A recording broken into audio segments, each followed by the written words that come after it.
Thank you. Can you jump? Sure. Thanks a lot.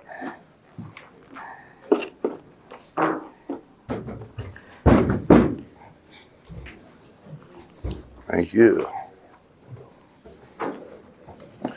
Hey, good morning, everyone. We're going to change it up a little bit. I'm just going to sit down here and we're just going to have a little talk. All right. I happen to be one of those growers, and I thank you for everyone out here today because you support guys like myself. Now, I started this game 30 years ago. Back then, it was a dark and narrow path. We didn't call it a legacy market. We just called it what we were doing for passion, for love for the plant. But it was a dark and narrow path, and that pathway had a lot of goblins, ghosts, and policemen who wanted us, who are after us, who didn't want us to do what we were doing, but we did it anyway. The legacy market began a long time ago, long before I did, but I joined about 2001 with the understanding of what the plant could really do for people. I happened to be a paramedic captain with the Los Angeles City Fire Department. I started off in 1991, graduated from pre-hospital medicine, School of Pre-Hospital Medicine, UCLA. Understood medicine, understood people, was passionate about helping others. 2001 came around. I was still working as a firefighter. I never smoked cannabis before, but I bought a first house, and my neighbor said, "Hey, why don't you just grow cannabis?" I said, "I don't want to do that. I'm a fireman. I got a badge." He said, "Hey, come on." So I started learning, and that's how I learned. It's a skill. It's a process. It's a challenge.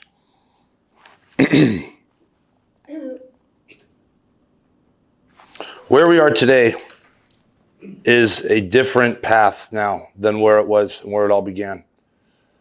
I want everybody to understand that this was a tour, and I'm going to take you back to California because that's where I started. And in California, it was a wild, wild west market up until 2008 when we began the medical part. And we started off with medicine first, and we went to medicine. And we said, you had to go see a doctor, and you had to get this little card, and the doctor said, "Oh, you have a headache? Here, go get some cannabis. Oh, you got a toe pain? Go get some cannabis." But then it became legit, and they really started to emphasize the need for ailments. And so we really started to look into different kinds of strains that would attack or take care of the ailment for the client. If you had back pain, if you had anxiety, if you had nausea or sleep deprivation, or for our cancer and our AIDS patients that didn't have an appetite, there were strains that we were creating back then that are still today very viable and very important, that could attack and could assist in each and every ailment. People don't understand genetics today, and today genetics is an incredibly important part that we're starting to find out. Anybody can put water on a green thing and watch it grow. That's easy to do. But to create medicine out of a plant and know which plants and what strains are going to help that patient, that's what's important. That's what really matters.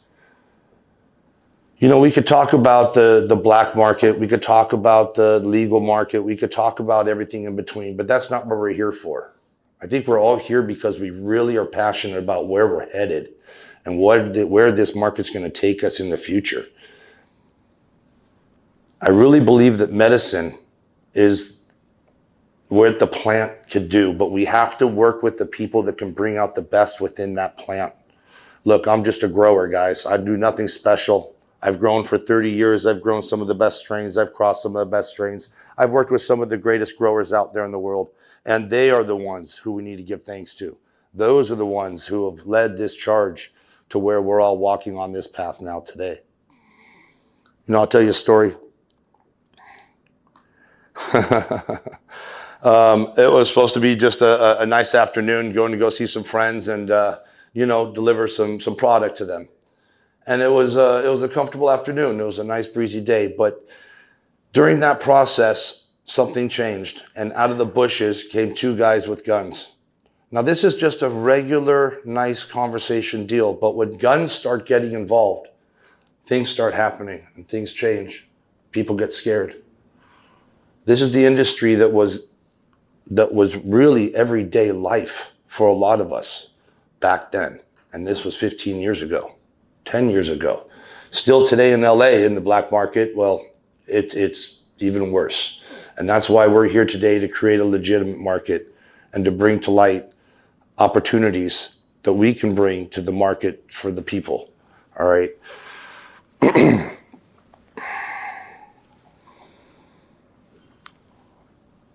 The legacy market has changed. The legacy is in the past, but we still need growers who understand what it took to get us here today. And we need to go ahead and help train the kids and the youth today, not just to be out there for the money, but to have actual love for the plant. Ones who can understand what that plant needs, be able to listen to the plant, hear what a plant needs, when it needs water, what kind of nutrition it needs. Understanding when and why you're doing what you're doing. You know, I find that labor is hard because you tell somebody just go ahead and water the plant, but they don't understand why. We need to teach them why. We need to help them and learn and create programs such as a mentor program for children, for youth, to understand the plants, create educational programs for legacy growers and growers alike that can understand the different values of cultivars and how, when brought together, how we can create strains to help certain ailments. We really need to go ahead and assist others in creating programs that we can help others.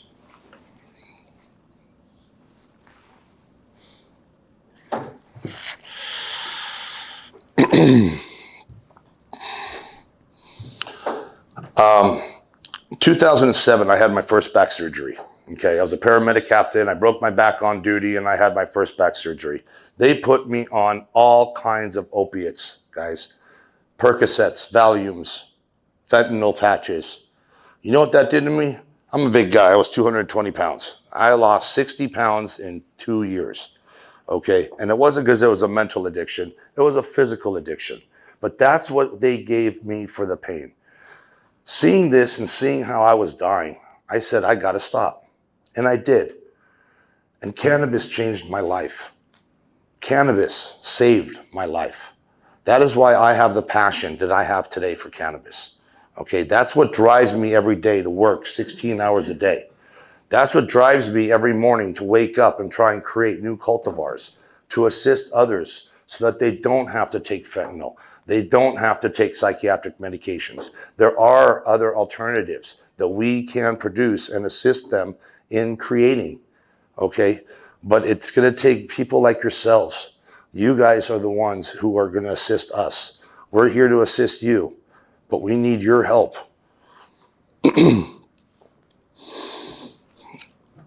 Change is difficult.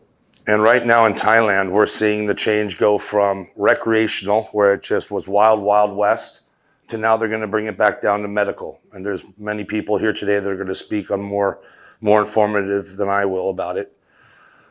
Nevertheless, it's something that we have to embrace. And I think the more that we could come together as a team, as a culture, as a community, and work together as a team and be there for one another. And that's something that, you know, as far as legacy goes, we never did it. It was really quiet. It was really, you know, your own crew, and you kept things to yourself. You didn't want to share information with anybody. Today, it's different. Today, we want to share information with others. I want to go out there and help others learn how to grow the best cannabis in the world, what nutrients to use, what are pesticides, and why do we need them? Well, you don't. There's other alternatives to pesticides. There's other alternatives to you know, harsh chemicals and things. And it's the knowledge and the experience that we can bring together and share in forums such as these that will embrace that and allow us to continue moving forward. Technology today is a lot different than it was. That's for sure. LEDs and Athena and dosatrons and all this automated stuff and everything else. Boy, I remember when it was just a pump and a hose and put the water on the green stuff there. But, you know, a lot of it's changed, and we need to embrace that as well, you know, and there's men in this room that will assist us with that. Getting together and getting things tested and really making sure that we have that quality control is extremely important, you know. Where I see the future in this whole industry going is positive. It really is. From where we were as a legacy, and I could talk about stories and tell you stories till we all turn blue here. But we're all in this game because we love it. And this passion that we have for this plant is what's going to make this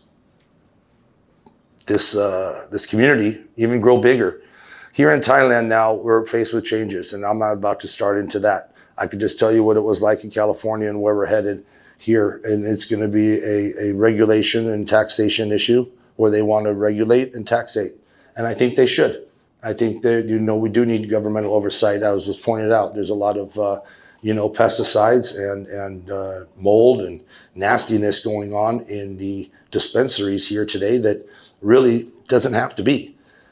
In just the last year that I've been here, boots on the ground in Thailand, I've seen a significant difference in the quality of the work. A year ago, it was pretty bad.